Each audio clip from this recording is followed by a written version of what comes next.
The first part of the interface I'd like to talk about is this large area in the middle of the screen. This is called model space, and it represents our virtual drafting board. As you can see, I have a drawing open currently. I do not expect you to open this same drawing. The only reason I've opened the file is so that we're not looking at a completely blank interface.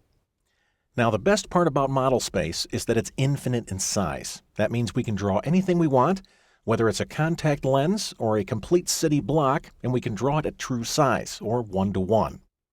This is a complete departure from the way we did things when we drafted with paper and pencil.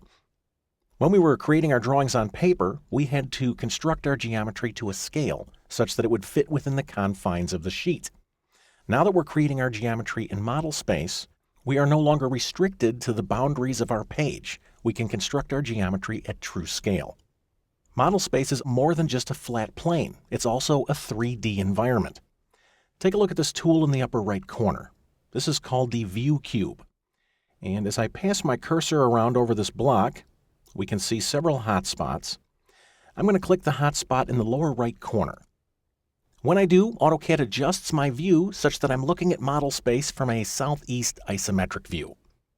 I can further change my view by selecting additional hotspots on this cube. At this point, I'm going to come over to the navigation bar and click the Zoom Extents tool to maximize my geometry on screen.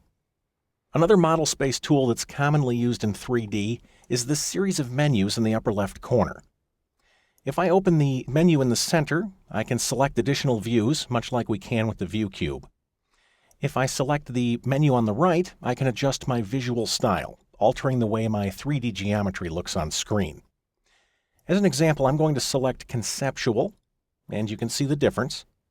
Let me stress that we are going to be working in 2D in this title. The reason why I'm showing you these additional 3D tools is in the event you accidentally change one of them, you can always set your screen back the way it was. That being said, I'm going to change my visual style back to 2D wireframe, and then I'm going to go back to a top view, the same view where we started. I'll do that by clicking the top hotspot on the View Cube. And fortunately, the orientation of my part is correct. In the event your geometry gets rotated, you can always use these arrows in the upper right corner to rotate your view in 90-degree increments. Once again, I'll maximize my geometry on screen. If we look towards the bottom of the interface, we can see that model space is actually a tab. I'm going to select Layout 1. We'll see what that tab looks like. This looks very similar to a sheet of paper. That's because it is a sheet of paper. AutoCAD allows us to set up these layouts such that we can print our finished drawings. Now, if you're not seeing tabs in your interface, they may be hidden. I'm going to hide mine momentarily so I can show you how to restore them. To hide the tabs, I will right-click on one of them and I'll choose Hide Layout and Model Tabs. This converts the tabs down to a couple of icons down here in my status bar.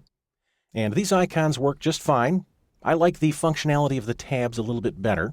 To restore the tabs, I will right-click on either of these icons and choose Display, Layout, and Model Tabs. When I'm finished, I'll return to Model Space by clicking the Model tab. After seeing Model Space for the first time, I'm sure you'll agree that AutoCAD has taken the concept of a traditional drafting board to a completely new level.